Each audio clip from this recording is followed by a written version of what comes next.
જેના શાસનમાં આપણું આસન છે તેવા પરમ ઉપકારી શાસનનાયક શ્રમણ ભગવાન મહાવીર સ્વામીને ભાવપૂર્વક વંદન.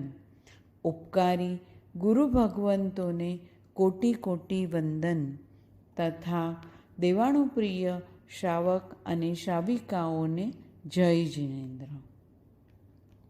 જૈન ધર્મના મૂળ આધારરૂપ શાસ્ત્રોને આગમસૂત્ર કહે છે. આત્માની સમજણ આપે છે તે આગમસૂત્ર. તીર્થંકર ભગવાનની અર્થરૂપે વાણી અને ગણધર ભગવંતની સૂત્રરૂપે ગૂંથણી એટલે આગમસૂત્ર. વર્તમાને 32 આગમસૂત્ર છે. તેમાં 11 અંગસૂત્ર, 12 ઉપાંગસૂત્ર, 4 મૂળ સૂત્ર, 4 છેદ સૂત્ર અને 32મું આવશ્યક સૂત્ર રહેલું છે. એ 32 આગમસૂત્રમાં જે 4 મૂળ સૂત્ર છે તેમાં ઉત્તરાધન સૂત્રનું એક અનોખું અને અલાયદું સ્થાન છે. ઉત્તરાધન સૂત્ર એટલે ઉત્તર વત્તા અધ્યયન. ઉત્તર એટલે પાછલા, જેવી રીતે ઉત્તરાર્ધ અને પૂર્વાર્ધ. પૂર્વાર્ધ એટલે શરૂઆતનું, ઉત્તરાર્ધ એટલે પાછળનું. ભગવાને પોતાની પાછલી અવસ્થામાં જે અધ્યયનો આપ્યા છે તે ઉત્તરાધન સૂત્ર. બીજી રીતે ઉત્તર એટલે પ્રધાન, ઉત્તમ, શ્રેષ્ઠ છે તે ઉત્તરાધન. એટલે કે ભગવાને જે અંતિમ દેશના માટે શ્રેષ્ઠ, સર્વોત્તમ, પ્રધાન, અલૌકિક દેશના અનુપમ વાણી, અનુત્તર ગૂંથણી કરી છે તે ઉત્તરાધન સૂત્ર. ભગવાન મહાવીર સ્વામીએ ભવ્ય આત્માઓને 30 વર્ષ સુધી દેશનારૂપી ભોજન કરાવ્યા બાદ માત્ર 2 દિવસમાં 21,000 વર્ષ ચાલે તેવું ભાથું તૈયાર કર્યું. જે જ્યારે બનાવવામાં આવે અને ત્યારે જ ખાવામાં આવે તે ભોજન, પણ જે ઘરમાં બનાવવામાં આવે અને પ્રવાસમાં કામમાં આવે તે ભાથું. તેને પાથેય પણ કહેવાય છે. જે સુખમાં બનાવવામાં આવે અને દુઃખમાં કામમાં આવે તે પણ ભાથું. જે ભગવાને ચોથા આરે બનાવ્યું અને આપણને 5મા આરે કામમાં આવે તે પણ ભાથું. ઉત્તરાધન સૂત્ર એટલે ભગવાનની અંતિમ દેશના. પરમપિતાનું 5મા આરાના પુત્રો માટે વીરના વારસ બનવાનું વસિયતનામું. મોક્ષે પધારતા પહેલાં 16 પ્રહરની દેશના દરમિયાન ભગવાને 55 અધ્યયન દુઃખ વિપાક સૂત્ર, 55 અધ્યયન સુખ વિપાક સૂત્ર અને 36 અધ્યયન ઉત્તરાધન સૂત્રના દીધા. એ 36 અધ્યયનમાં 23 અધ્યયનો ચરણાનું યોગ છે અને 13 અધ્યયનો ધર્મકથાનું યોગના છે. ચરણાનું યોગ એટલે જેમાં ચારિત્ર ધર્મનું વર્ણન કરવામાં આવે તે, અને ધર્મકથાનું યોગ એટલે જેમાં જીવંત ચરિત્રનું વર્ણન કરવામાં આવે તે. એવા ઉત્તરાધન સૂત્રના ભાવોને આપણે જાણવાનો પ્રયત્ન કરીશું. ઉત્તરાધન સૂત્રના 14મા અધ્યયનમાં ભગવાને કહ્યું છે કે જાજા વચ્ચઈ રયણી નસા પડી નિયંતઈ અહમમ કુણ માણસ અફલાજંતી રાઈયો. એટલે કે જે રાત્રિ પસાર થાય છે તે ફરી આવતી નથી. અધર્મ અને પાપ કરવાવાળાઓની રાત્રિ નિષ્ફળ જાય છે. ઝાઝા વચ્ચઈ રયણી નસા પડી નિયતઈ ધમ્મમ ચકુણ માણસ સફલાજંતી રાઈયો. એટલે કે જે રાત્રિઓ વ્યતીત થાય છે તે પાછી ફરતી નથી, પરંતુ ધર્મ કરનારની રાત્રિ સફળ થાય છે. 14મા અધ્યયનની અપૂર્વ હિત શિક્ષા ઝાઝા વચ્ચઈ રયણી. કેવડી ભગવાન શું કહે છે? ધનુષ્યમાંથી નીકળેલું તીર, મોઢામાંથી નીકળેલું વચન અને હાથમાંથી પસાર થયેલો સમય એકવાર ગયા પછી પાછા આવતા નથી. એકવાર સમય વીતી ગયા પછી એ સમય પાછો આવતો નથી.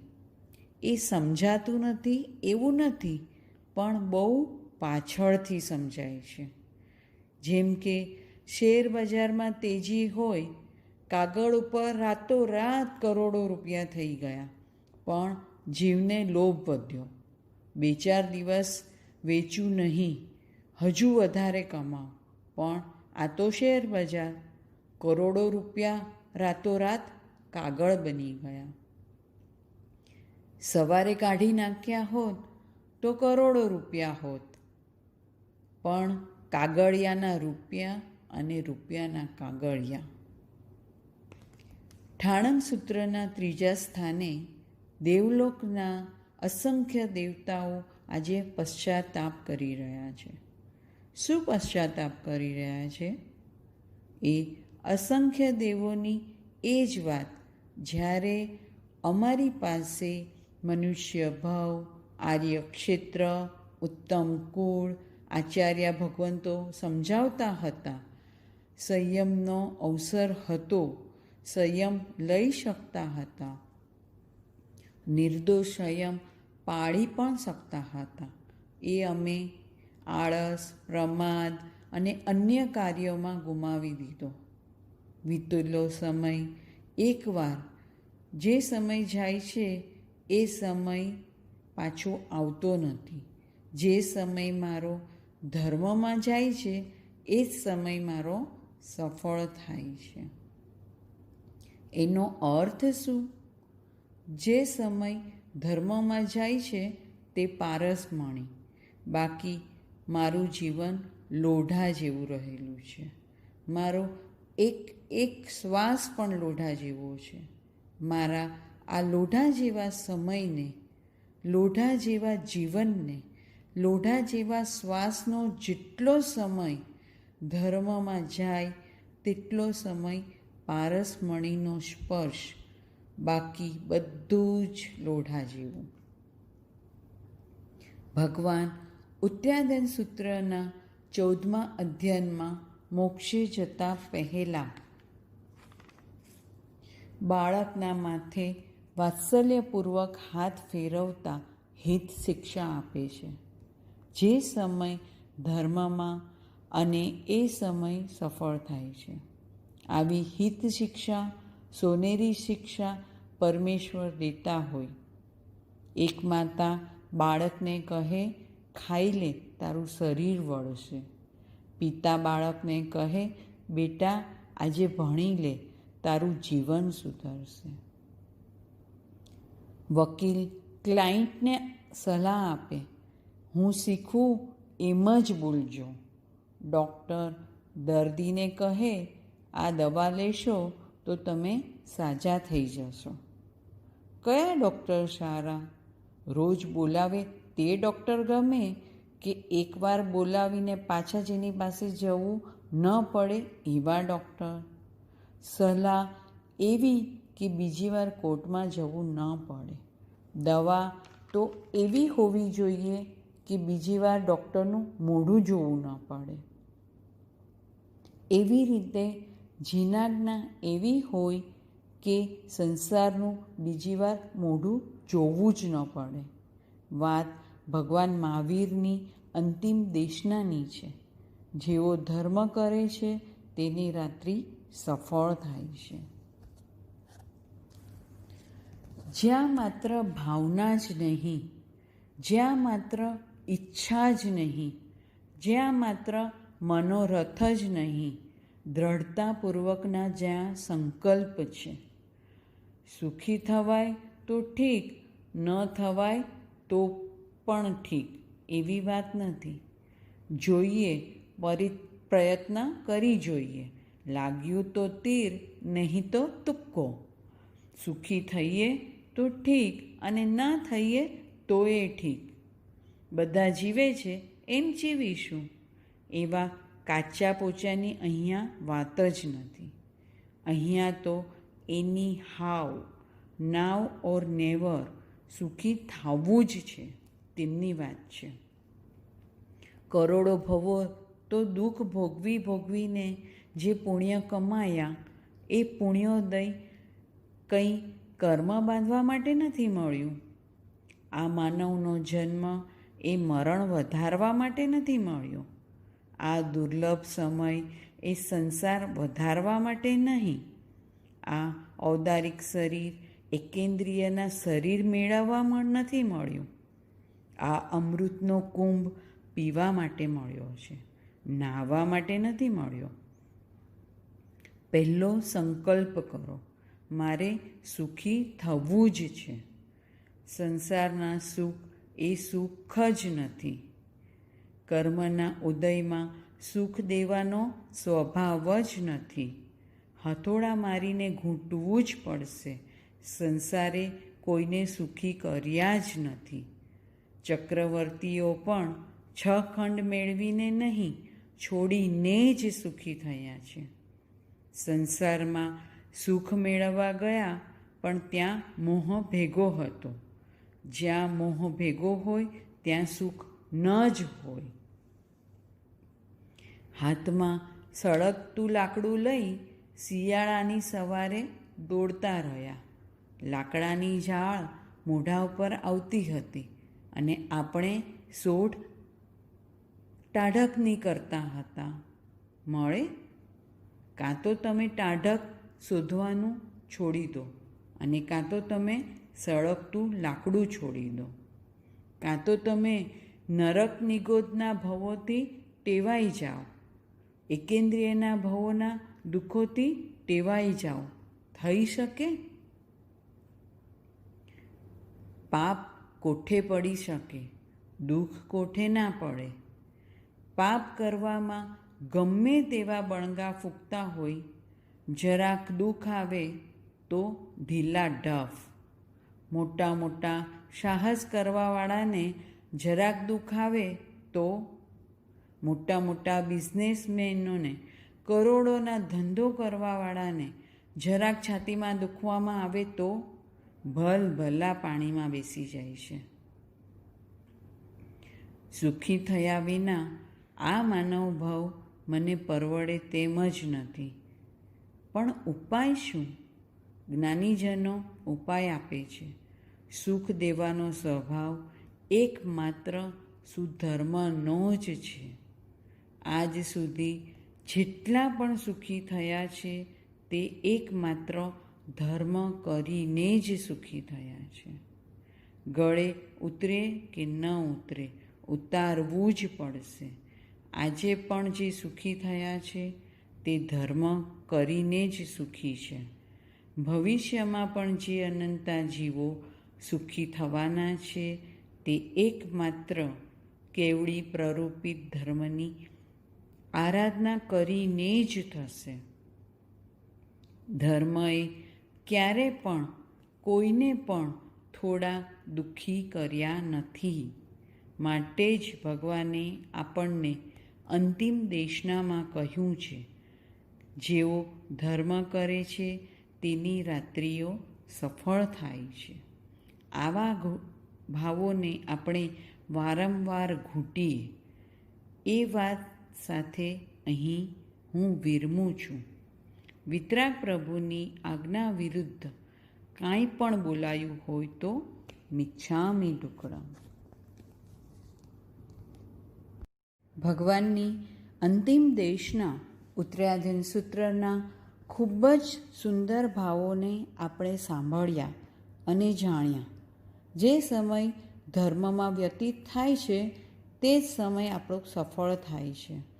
તો ચાલો આપણા માનવ ભાવના એક એક સમયને સફળ કરવા, કર્મને દૂર કરવા અને ધર્મમાં જોડાવા આપણે એક સુંદર આરાધનામાં જોડાઈ જઈએ. 7 વારની 7 અલગ અલગ માળા છે, એટલે કે 7 દિવસની 7 અલગ અલગ માળા છે. રોજ 4 માળા ગણવી. સોમવારે નમો લોએ સવ્વ સાહુણમ, મંગળવારે તિથરયામે પશ્યંતુ, બુધવારે નમો જીણાણમ જીય ભયાણમ, ગુરુવારે શ્રી મહાવીર પ્રભુ વંદામી, શ્રી ગૌતમ ગણધર વંદામી, શુક્રવારે અર્યંતે શરણમ પવજ્જામી, શનિવારે નિગંથમ પાવયાણમ સચ્ચમ, રવિવારે ખામેમી સવે જીવામી ખમંતુ મે. આ ચાતુર્માસ દરમિયાન દરેક વાર 20 વાર આવે છે, તેથી દરેક માળા 20 વાર ગણાશે.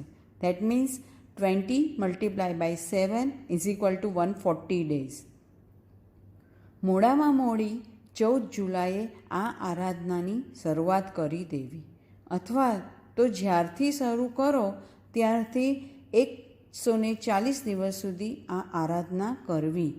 140 દિવસ એક આરાધક રોજની ઓછામાં ઓછી તે વારની 4 મુક્તિમાળા ગણે તો 555 થાય, અને જો 8 માળા ગણે તો 1111 માળા ગણી શકાશે.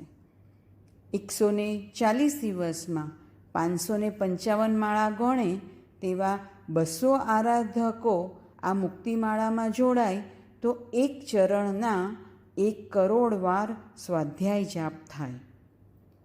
1800 આરાધક જોડાય તો એક ચરણના 9 કરોડ વાર સ્વાધ્યાય જાપ થાય.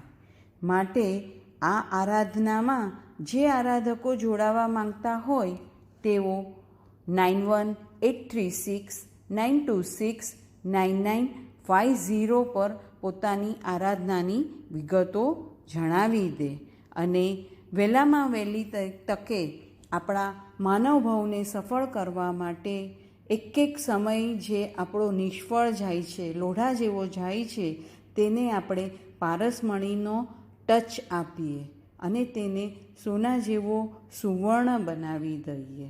તો ચાલો જલ્દીમાં જલ્દી, વહેલામાં વહેલી તકે, વધારેમાં વધારે સંખ્યામાં આ આરાધનામાં આપણે જોડાઈએ અને આપણા માનવભાવને સફળ કરીએ. જિનેન્દ્ર, બોલો મારી સ્વામી ભગવાન કી જય. હવે આપણે ક્લાસ સ્ટાર્ટ કરીએ છીએ. જય જિનેન્દ્ર. કર્મ અને કર્મના ફળની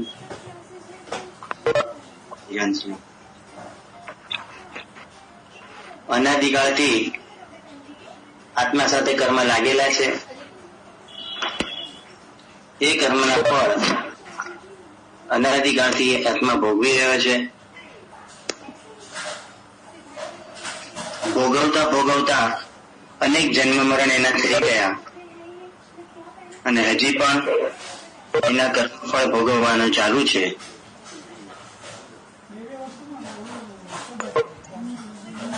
મનુષ્યનો ભાવ મળ્યો તો પણ કર્મના ફળ ભોગવવાનું ચાલુ હોય.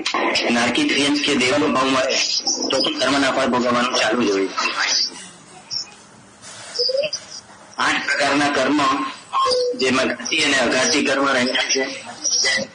મારા મૂળ ગુણ નો ઘાત કરવા વાળા ઘાતી કર્મો, અને આત્માના મૂળને ઘાત ન કરનારા છતાં પણ આત્માને પોતાની સારી અને અસર દેનારા એવા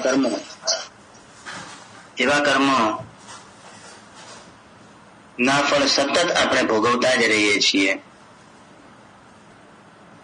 ઘાતી કર્મમાં જ્ઞાનાવરણીય અને દર્શનાવરણીયને આપણે પહેલા 2 દિવસમાં જોઈ લીધા. તો સાતાવેદનીયને આપણે સમજી રહ્યા છીએ. સાતાવેદનીય અને અસાતાવેદનીય. સાતાવેદનીય એવું છે કે જે 5 ઇન્દ્રિય અને મન વડે ભોગવાય છે. અસાતાવેદનીય એવું છે કે જે 5 ઇન્દ્રિય અને મન વડે સંસારનું દુઃખ ભોગવાય છે. સાતાવેદનીયમાં સુખ ભોગવાય છે. અને વેદનીય કર્મનો અર્થ જ છે કે સુખ અને દુઃખ રૂપી કર્મના ફળને ભોગવવું. એવું આ સાતા અસાતા વેદનીય આપણે એમાં જોયું કે જીવોની અનુકંપા કરવી જરૂરી છે, થોડું સરળ થવાની જરૂરી છે, બીજાને ઓળખવી અને બીજાના હૈયાને અને બીજાની વેદનાને વાંચવા સમજવી બહુ જરૂરી છે. એક દિવસ એ જોયું ને ગઈકાલે આપણે એ જોયું કે આપણું શરીર અને આપણા શરીર કરતા છતાંયના જીવો આપણા માટે વધારે મહત્વના બની જાય.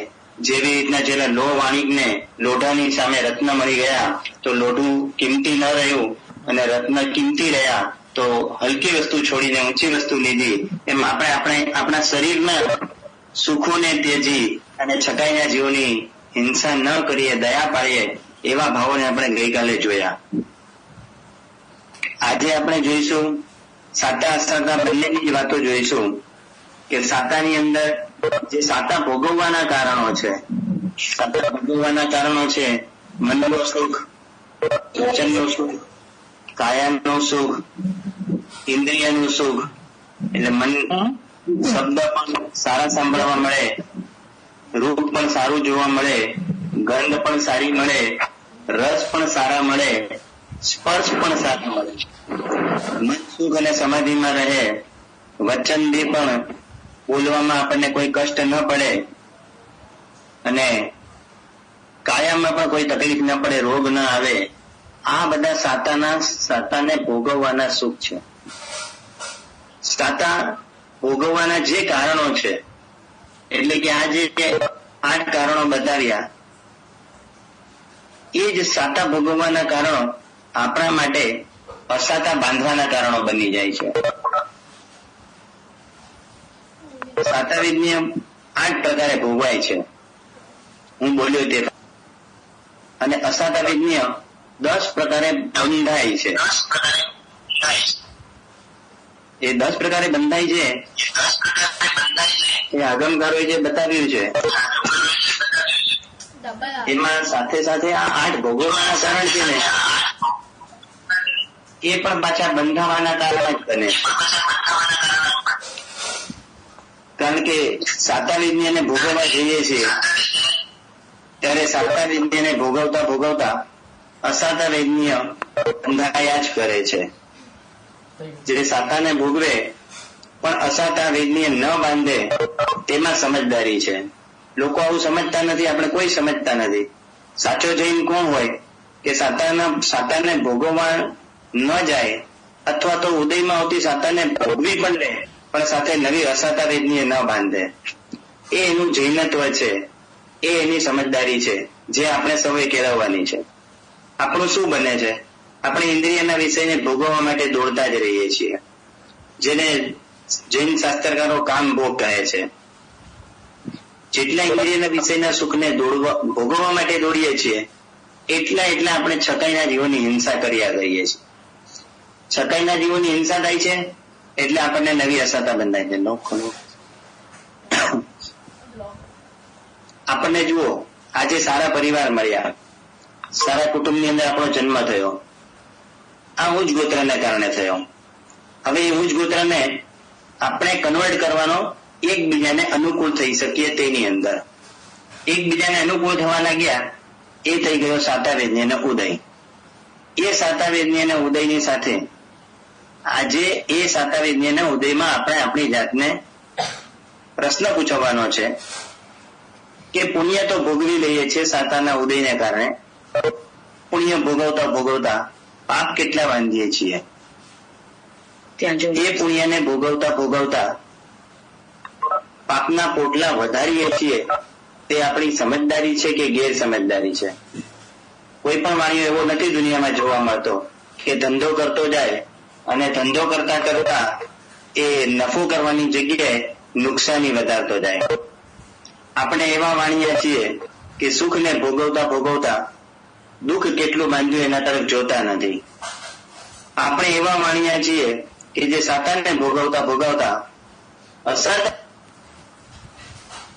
Bluetooth device is ready to pair. Bluetooth device is connected successfully. Bluetooth device is ready to pair. Aux input mode. સામે એટલી અસરતાઓ બાંધતા જઈએ છે. સવાર પડે ને શું હશે? દાંતણ કરવા જઈશું. સવાર પડે ને વોશરૂમમાં જઈશું. સવાર પડે ને નાહવા માટે ચાલ્યા જશું. સવાર પડે ને ચા કોફી કંઈક તૈયાર કરવા માટે ચાલ્યા જઈશું. આ બધામાંથી આપણે શું મેળવવા ઈચ્છીએ છીએ? એકમાં દાંતણ સાફ કરીએ છીએ, એકમાં શરીરને સાફ કરીએ છીએ અને એકમાં શરીરને કંઈક ભાડું દેવાનો પ્રયત્ન કરીએ છીએ, પેટમાં કંઈક નાખવાનો પ્રયત્ન કરીએ છીએ, એટલે ચા બનાવવા જઈએ છીએ. બધી જગ્યાએ સાતા ભોગવવાની ભાવના. સાતા ભોગવીએ છીએ, હિંસા કરીએ છીએ. પાણીનો નળ ચાલુ કરીએ છીએ, અપકાઈના જીવોની હિંસા કરીએ છીએ. અગ્નિનો ગેસ ચાલુ કરીએ છીએ, તેવકાઈના જીવોની હિંસા કરીએ છીએ. અને એના દ્વારા સાતા તો કેટલી ભોગવાની એ તો કેવડીઓ જાણે, પણ અસાતાઓ કેટલી બાંધી લીધી એ આપણને પોતાને જ ખબર પડે. આખો દિવસ સવારથી સાંજ આપણો આ જ કાર્યક્રમ ચાલે. સાતાને ઉદયને મેળવવા માટેની મહેનત, સાતાના ઉદયને ભોગવવા માટેની મહેનત.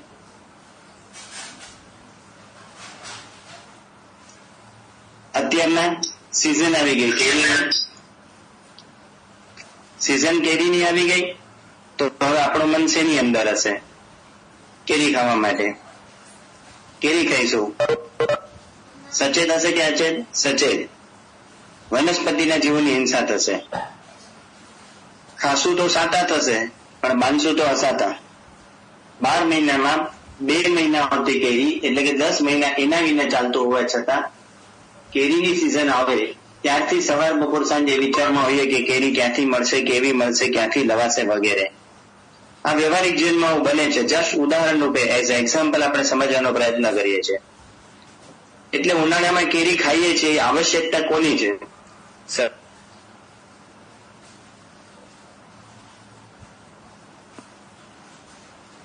મનની આવશ્યકતા છે.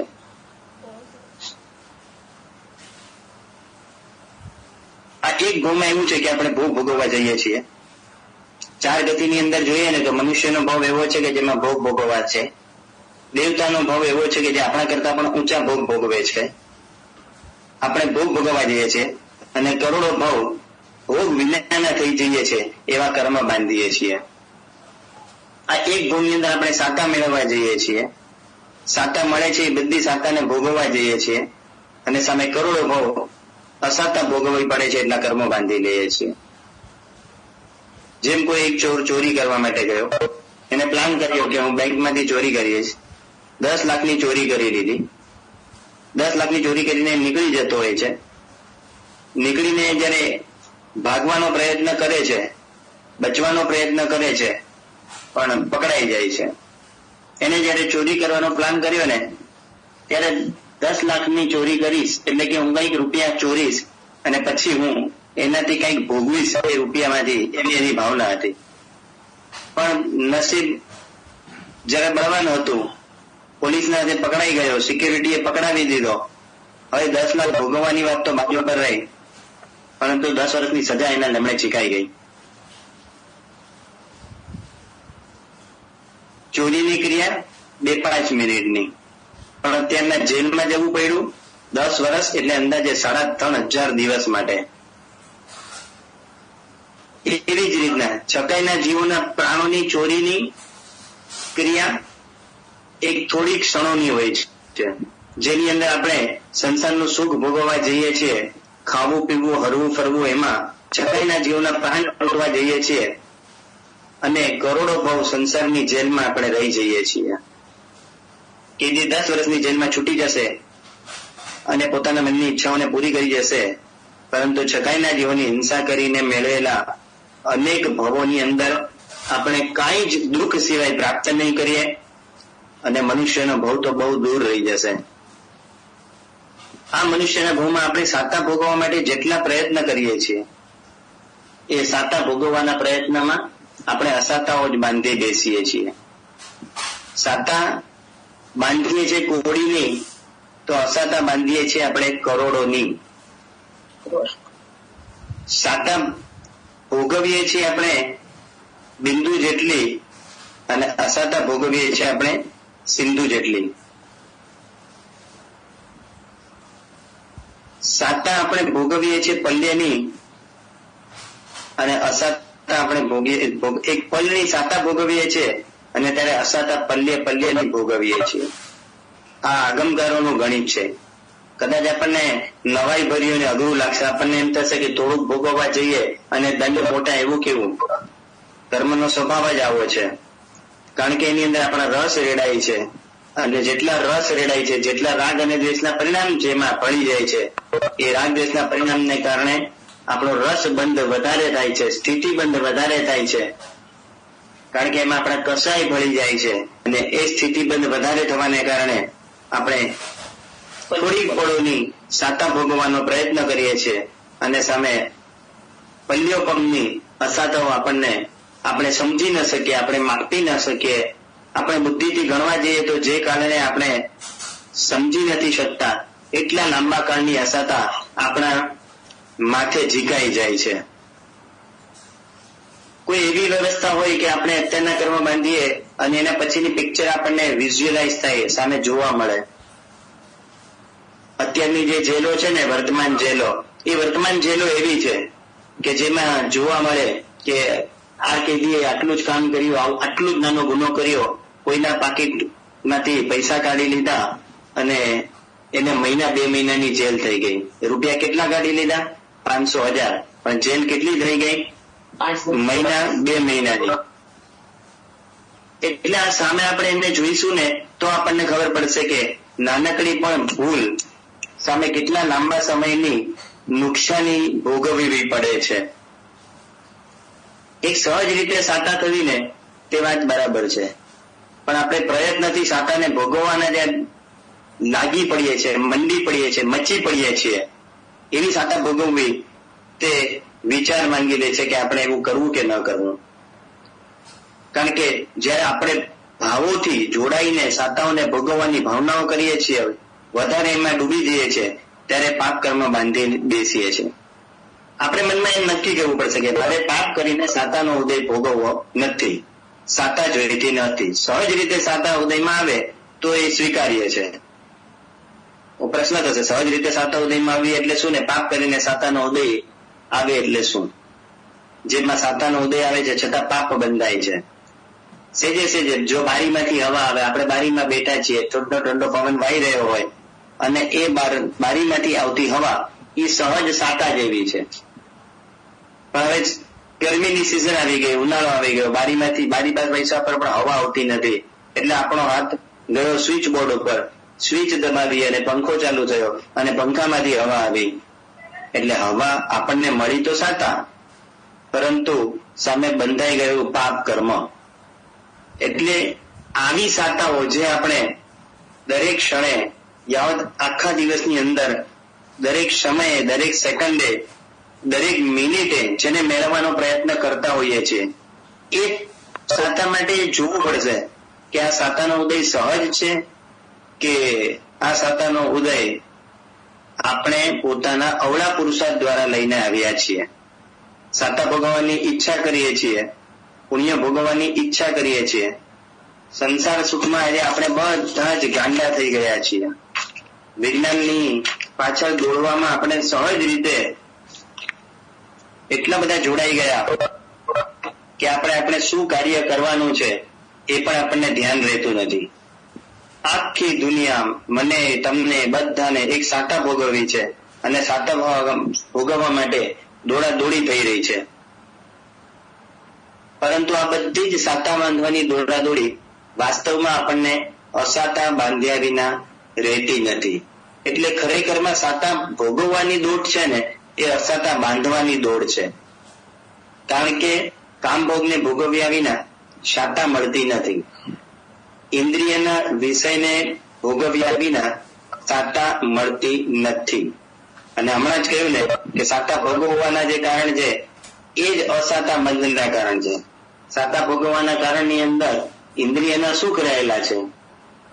મને મારી ઇન્દ્રિયને, કાનને સારા શબ્દ સાંભળવા મળે, સારા મ્યુઝિક સાંભળવા મળે, સારા શબ્દ સાંભળવા મળે. કેમ છો, થેન્ક યુ, ગુડ મોર્નિંગ, જય જિનેન્દ્ર, આવા બધા શબ્દો સાંભળવા મળે.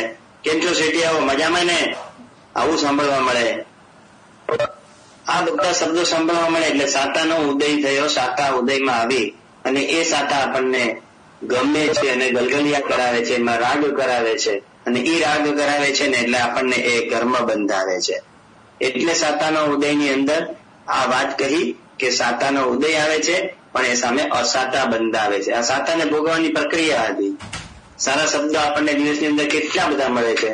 એ બધા જ શબ્દો આપણને છેલ્લે શું કરાવે છે, આપણે ભળી જઈએ છીએ એટલે કે કામ ભોગની અંદર ભળી જઈએ છીએ એટલે પાપ આવ્યા વિના રહેતું નથી. જેટલી મહેનત કરીએ છીએ, જેટલું ધન કમાઈએ છીએ, એ ધન પણ પૂજ્ય મહાત્માજી મહારાજ સાહેબ કહેતા હતા કે સંસારીના ઘરની અંદર એક પૈસો પણ 18 પાપના સેવન કર્યા સિવાય આવતો નથી. હિંસા, જૂઠ, ચોરી, મૈથુન, પરિગ્રહ, ક્રોધ, માન, માયા, લોભ, આ દરેકે દરેક પાપ એ ધનને કમાવા માટે, જે ધન ભવિષ્યમાં સાતા આપશે એવી ભાવનાથી કમાવા માટે આવે છે. એ ધનને કમાવા માટે 18 પાપનું સેવન કરવું જ પડે છે. છટકાઈ જીવોની હિંસા વિના ધન એક પૈસો પણ ઘરમાં આવતો નથી. પાપ બંધાયા જ કરે છે. આપણો બહુ કે જેવું ઉનાળો આવે છે, આ એપ્રિલ મે આવે છે, આ વર્ષને બાદ કરી દો, ગયા વર્ષ સુધી કદાચ આવતા વર્ષમાં પણ બધાના એવા પ્લાન હશે ભારતને છોડી અને કોઈ ઠંડી જગ્યા વિદેશની અંદર, ચાહે સ્વિટ્ઝરલેન્ડ હોય, ઓસ્ટ્રેલિયા હોય, ન્યુઝીલેન્ડ હોય, ખબર નથી ક્યાં આગળ ઠંડક હશે, એ ઠંડક વાળી જગ્યાને આપણે શોધી અને ટૂર ઉપર ચાલ્યા જશું. ટૂર પર ચાલ્યા જશું. 15-20 દિવસની ટૂર હશે. સેજે 5-7 લાખ રૂપિયા, 10 લાખ રૂપિયા જેવી ટૂર, જેવા જેટલી સંખ્યા, એ સંખ્યામાં ખર્ચો કરી દઈશું. જે રૂપિયાનો ખર્ચો કરીએ છીએ એ રૂપિયાને કમાવા માટે પાક કેટલા બાંધ્યા હતા એ યાદ કરવું બહુ જરૂરી હોય છે. આજકાલ તો ફેશન થઈ ગઈ. વીકેન્ડ આવે એટલે શું થઈ જાય, આવ્યો વીકેન્ડ અને ઘરમાં બધા થઈ જાય છે વીક, નબળા પડી જાય છે અને બધાને બહાર ફરવા જવાનું મન થઈ જાય છે અને ક્યાંક ને ક્યાંક વીકેન્ડમાં બહાર વયા જાય છે. સન્ડે આવે તો હોટેલમાં વયા જાય છે, ઘરમાં રસોઈ નથી બનતી. આ બધું જ શું છે, આ બધું જ છે મનોજ્ઞ રસ, મનોજ્ઞ સ્પર્શ. સાતા વેદના ઉદયો આવી જ રીતના ભોગવાય છે. ફરવા વયા ગયા, મનોજ્ઞ સ્પર્શ, કારણ કે આપણને ઠંડક જોઈએ છે. હોટલમાં ગયા, મનોજ્ઞ રસ, કારણ કે આપણને સારું સારું ખાવું છે. ચાલો સારું ખાઈ લીધું એનોય વાંધો નહીં, સારું ફરી લીધું એનોય વાંધો નહીં.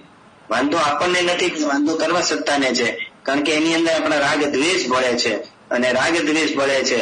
બહુ મજા આવી, બહુ આનંદ આવ્યો, સારું ઠંડક હતું, સારું થયું ભારતથી નીકળી ગયા, સારું વિદેશમાં ચાલ્યા ગયા, સારું થયું આ હોટલ પસંદ કરી. મેં તો પહેલેથી જ કહ્યું કે આ હોટલમાં જવું જોઈએ, આ હોટલમાં જ ખાવાની મજા આવે. આ બધું કરીને સાધના ભોગવી લીધું અને સાધના વિજ્ઞા ભોગવી લીધું અને સાથે સાથે અસાધના વિજ્ઞા બાંધી લીધું. પણ એ શું છે કે છુપું છે, એ દેખાતું નથી.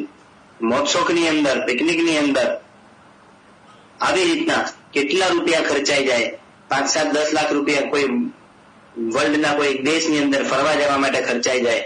પણ તે વખતે એને યાદ કરીએ કે એટલા ખર્ચા માટે જે પૈસા ખર્ચી નાખ્યા છે એ પૈસામાં કેટલા પાપ કર્યા, ત્યારબાદ એ પૈસા મારા ઘરમાં આવ્યા. 10 દિવસની વર્લ્ડ ટૂર અને કરોડો રૂપિયાની 10 દિવસની વર્લ્ડ ટૂર, કરોડો રૂપિયાના ખર્ચાઓ લોકો કરી દે છે. પણ આપણે વર્લ્ડ ટૂર કરીને આવીએ છીએ અને પછી જન્મ મરણની લોક ટૂર કરવા માટે આપણે ઉપડી જવું પડે છે. મધ્યમ વર્ગનો માણસ હોય, કેટલા વર્ષની બચત કરતો હશે, ત્યારે ક્યારેક 10 વર્ષે 15 વર્ષે એક વાર બહાર ફરવા માટે જતો હશે. અને 10 દિવસની અંદર ધનવાન વ્યક્તિ હશે તો એ દર વર્ષે 10-10 દિવસની ટૂર કરતો હશે અને દર વર્ષે 10 દિવસની ટૂરની અંદર કેટલા અસાધ્ય વૈજ્ઞાનિક કર્મ બાંધીને આવતો હશે. મધ્યમ વર્ગીય છે તે ઓછા માનશે, કારણ કે એની પાસે ધન નહીં હોય, અને ધનવાન વ્યક્તિ હશે તે વધારે અસાધ્ય વૈજ્ઞાનિક માનશે, કારણ કે તેની પાસે ધન હશે. આટલો ફરક છે. પણ બંનેને પૂછવાનું એ છે કે કેટલા વર્ષની 18 પાપની ખેતી કરેલી હતી અને જે ધન ભેગું કરેલું હતું એ ધન તમે વાપરીને આવ્યા ગયા. કરોડો ગુણના પુણ્ય આવા ભોગવટામાં ચાલ્યા જાય છે અને સામે કરોડો ભવના પાપ આવા જ સાતા વેદનીને ભોગવવામાં બંધાઈ જાય છે.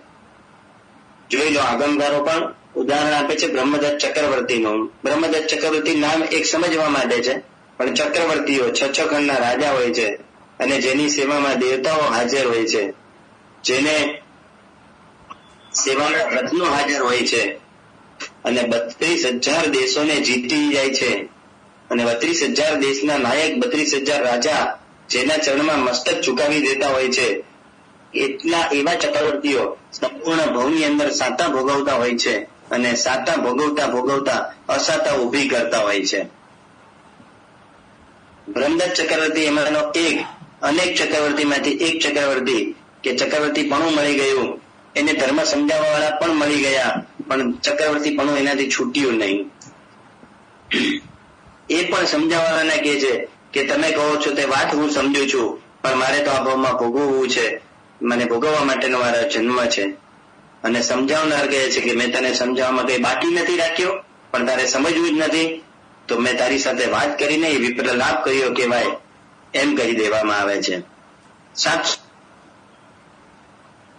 વર્ષ ચક્રવર્તીએ ભોગ્યું અને 700 વર્ષનું આયુષ્ય ભોગવીને 700 વર્ષના સુખની માટે એને દુઃખની પરંપરા ઉભી કરી, તો 33 સાગરો પમની 7મી નરકની. શેની પાછળ?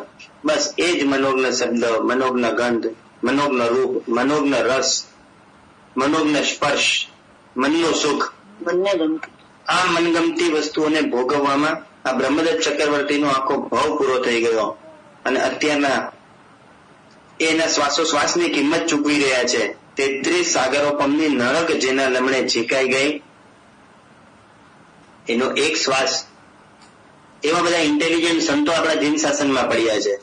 આપણને એમ થાય કે આપણે તો વાંચી લીધું કે 700 વર્ષનો આયુષ્ય અને 33 સાગરો પમ માટે નરકમાં ચાલ્યા ગયા. સંતો એમના દિવસના શ્વાસોશ્વાસની ગણતરી કરી. આ મેથ્સ ક્યાંય પુસ્તકમાં રેડીમેડ નથી, પરંતુ આપણા સાધુ ભગવંતો એ કાર્યમાં લાગી ગયા કે બ્રહ્મદત્ત ચક્રવર્તીનું આટલું ટૂંકું આયુષ્ય અને એ ટૂંકા આયુષ્યની અંદર એને 5 ઇન્દ્રિયના વિષયને ભોગવ્યા અને 33 સાગરોપમ માટે નરકમાં ચાલ્યા ગયા. તો એને આપણે એમ કે ને એવરેજ કાઢીએ ને કે એક દિવસના સુખની પાછળ કેટલા દિવસનું દુઃખ ભોગવશે, તો એની જગ્યાએ આપણા સંતો તો એના કરતા પણ ઇન્ટેલિજન્ટ નીકળ્યા. એમણે એના શ્વાસોશ્વાસની કિંમત ગણી કે એના દિવસના શ્વાસોશ્વાસ કેટલા, એમાંથી એક શ્વાસોશ્વાસ કેટલો, એ એક શ્વાસોશ્વાસની સામે આ 7મી નરકમાં ગયા તો એના સાગરોપમનું કન્વર્ઝન કર્યું અને હિસાબ કર્યો કે એક શ્વાસોશ્વાસ જયારે એને બ્રહ્મદત્ત ચક્રવર્તી પણ લીધો, શ્વાસોશ્વાસમાં સાતાઓને ભોગવી, જે સાતાઓને આજે આપણે બધા ભોગવીએ છીએ. નો ડાઉટ ચક્રવર્તી જેવી આપણી પાસે સાતાઓ નથી, પણ ચક્રવર્તી જેવી ભાવનાઓ આપણને એ સાતાઓ ભોગવવાની છે. અને સાતાઓ હોવાથી સાતાના અસાતા વેદનીય કર્મ નથી બંધાતું, પરંતુ સાતાને ભોગવવાની ભાવના હોવાથી અસાતા વેદનીય કર્મ તીવ્ર અને લાંબી સ્થિતિનું બંધાય છે. 11,56,925 પલ્યોપમથી પણ વધારે સમયનું 7મી નરકનું દુઃખ એ છે આ બ્રહ્મદત્ત ચક્રવર્તીના એક શ્વાસોશ્વાસની કિંમત. 1 breathing of Brahmadatta Chakravarti is equal to 11,56,925 પલ્યોપમ. આપણને આ ગણિત સમજાશે જ નહીં, પલ્યોપમ એટલે શું આપણને ખબર નથી, એટલું તો સમજાશે 11,56,925. આટલું મોટું દુઃખ સાતાને ભોગવવા જતા અસાતામાંથી આવે છે. માટે આપણને આગમકારો કહે છે કે તમારા જીવનમાં સાતા આવે, ઉદય રૂપે આવે, ભોગવી લીધી અલગ વાત છે, કર્મબંધ ઓછું થશે, પણ સાતાને ભોગવવાને દોડાદોડી કરવી, એ સાતાને ભોગવવાથી દૂર રહો. સાતાને ભોગવવા જેવી નથી. આ મનનું સુખ,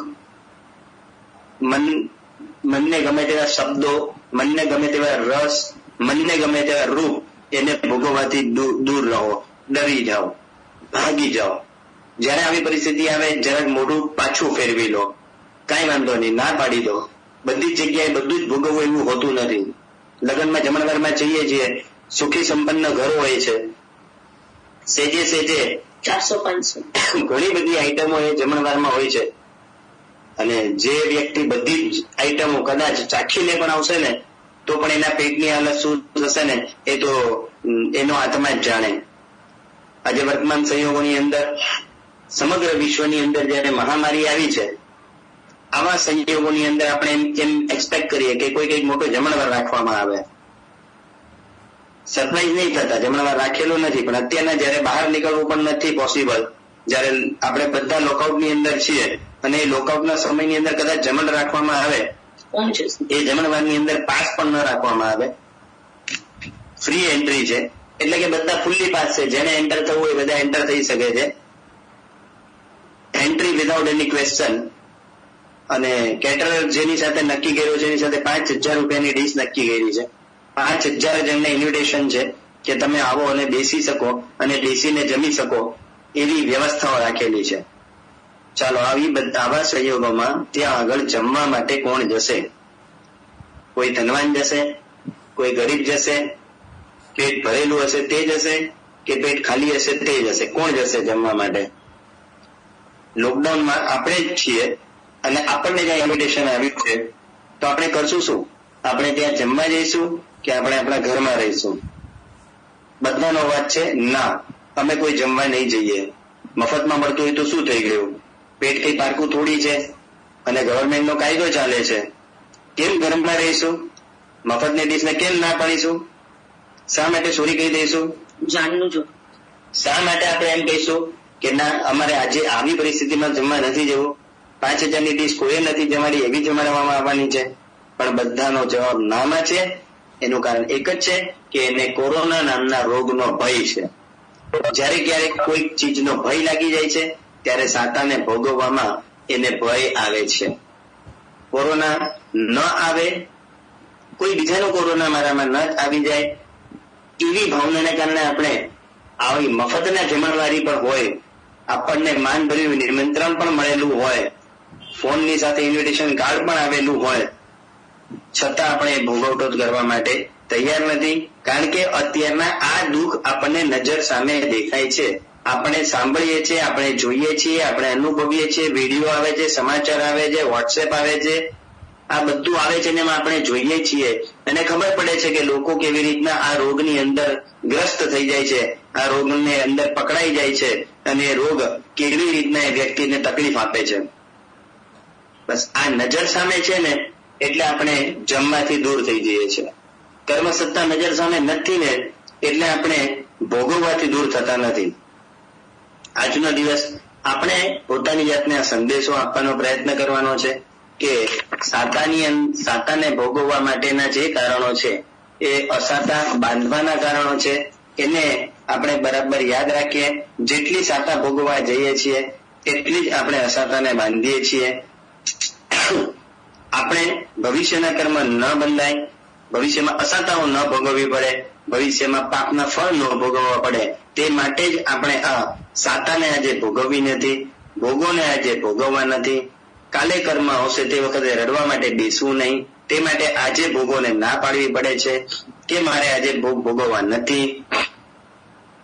કદાચ કોઈ જમણવારમાં જશે તો એ રોગ એ ત્યાં જમણવારની અંદર જઈ અને ડીશ ભરીને જમીને આવશે તો પેટ ભરીને જમીને આવશે, છતાં પણ મનમાં એ શંકા લઈને આવશે કે ક્યાંક મને કોઈ વાયરસ તો નહીં આવી જાય ને.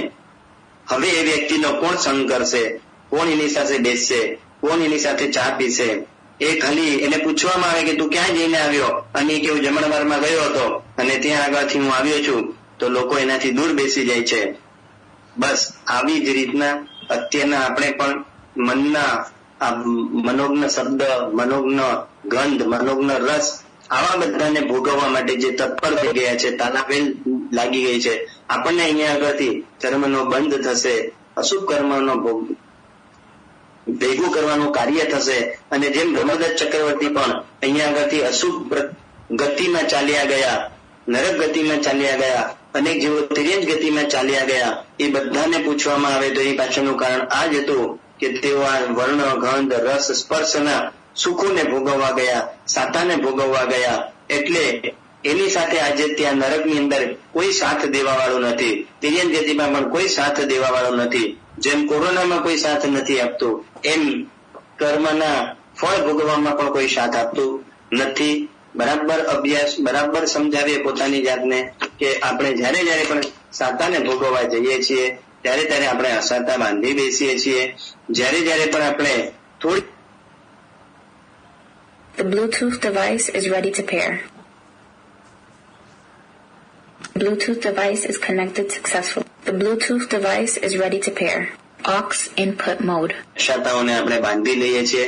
આવી શાતાઓની પાછળ ન ભમીએ. એ શાતાબંધના કારણોને આપણે જોઈ લીધા, શાતા ભોગવવાના કારણોને પણ આપણે જોઈ લીધા.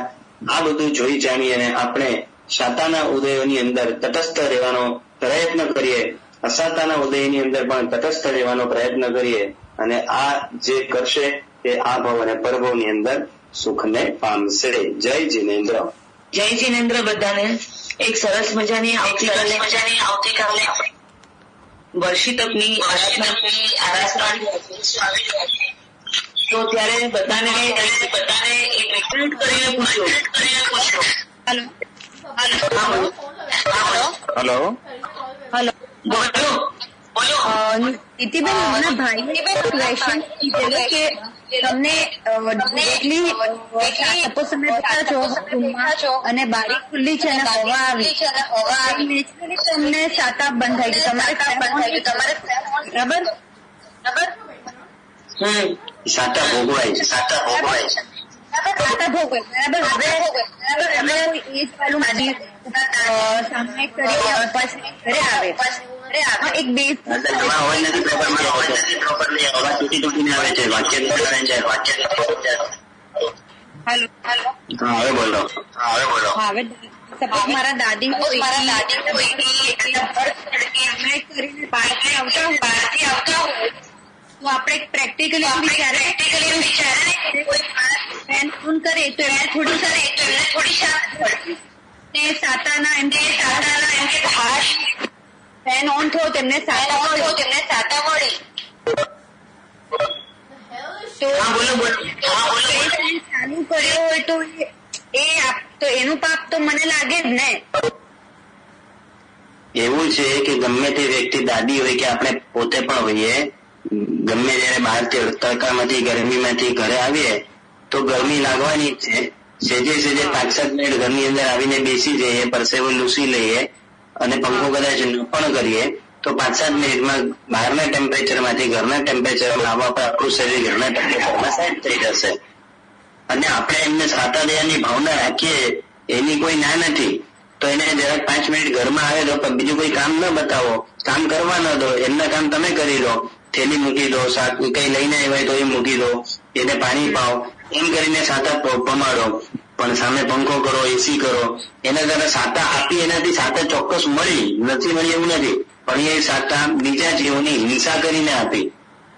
એ હિંસા જે છે એનું ફળ ભોગવવું જ પડે છે, એમાં કોઈ ફેરફાર હોતો નથી. તમારી ભાવના સારી છે, તમે એમને સાતા ચોક્કસ આપી, પણ હિંસા થઈ એનું ફળ ભોગવવું પડે છે. એનું ફળ પોતે જે કરે છે એને પણ ભોગવવું પડશે અને જે હિંસાની અનુમોદના વાળી સાતા ભોગવી એને પણ એ હિંસાની અનુમોદના લાગશે. એટલે કોઈ તમે જેને કરી એને કરવાનું પાપ લાગશે અને જેને ભોગવી એને ભોગવવાનો પાપ લાગશે. એને કીધું ન હોય તો બી હા રસ્તામાં જતી હોય ને બહુ તડકો લાગતો તો આપણે કેવા ઝાડની નીચે 2 મિનિટ ઉભા રહે તો કેવું હાશ કરે કે હા ભગવાન એક ઝાડ નીચે. ઝાડની નીચે ઉભા એમાં કઈ વાંધો નહીં, કારણ કે તમે કોઈ હિંસા નથી કરતા છે કે હાશ કે મને 2 ઘડી તો સાચા મળી. નેચરલ હાશકારોને એમાં વાંધો નથી, પણ બીજા જીવોનો નાશ કરો અને આપણે કઈ બીજા જીવનો નાશ અને આપણી કરીએ હાશ તો એમાં આપણો પણ થશે પછીના ભાવોમાં નાશ.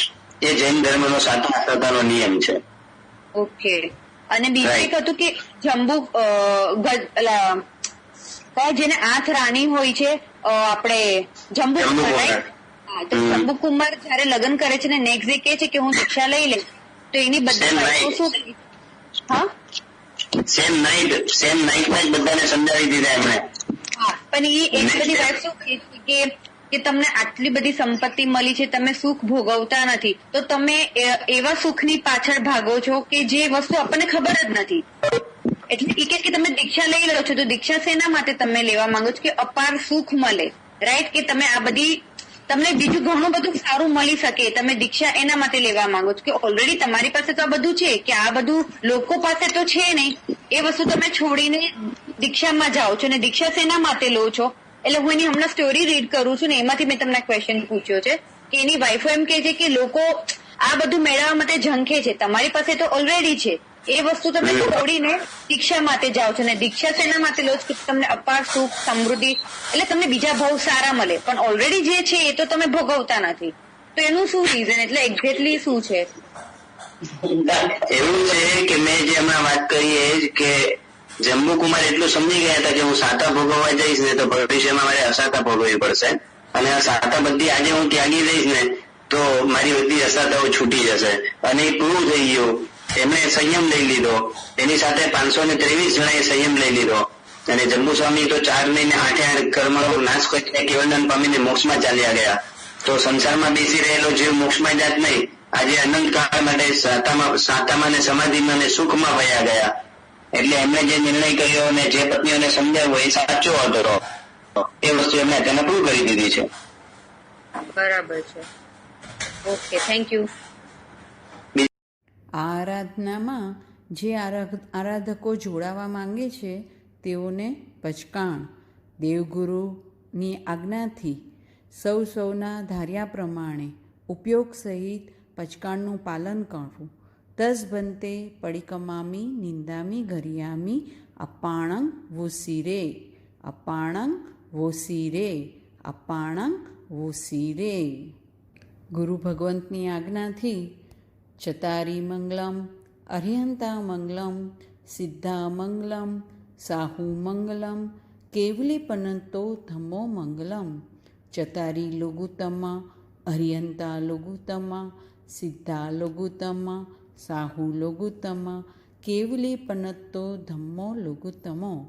ચતારી શરણમ પવજ્જામિ, અર્યંતે શરણમ પવજ્જામિ, સિદ્ધે શરણમ પવજ્જામિ, સાહુ શરણમ પવજ્જામિ, કેવલી પનત્તમ ધમ્મમ શરણમ પવજ્જામિ. એ 4 શરણા, 4 મંગલ, 4 ઉત્તમ કરે છે. ભવસાગરમાં ન ડૂબે તે, સકલ કર્મનો આણી અંત, મોક્ષતણા સુખલય અનંત. ભાવ ધરીને જે ગુણ ગાય, તે જીવ તરીને મોક્ષે જાય. સંસારમાં હિ શરણાચાર, અવર શરણ નહીં કોઈ. જે ભવ્ય પ્રાણી આદરે તેને અક્ષય અવિચળ પદ હોજો. અંગૂઠે અમૃત વસે, લબ્ધિ તણા ભંડાર. ગુરુ ગૌતમને સમરીએ, મન વંચિત ફળદાતા. ભાવે ભાવના ભાવીએ, ભાવે દીજે દાન. ભાવે ધર્મ આરાધીએ, ભાવે કેવળ જ્ઞાન.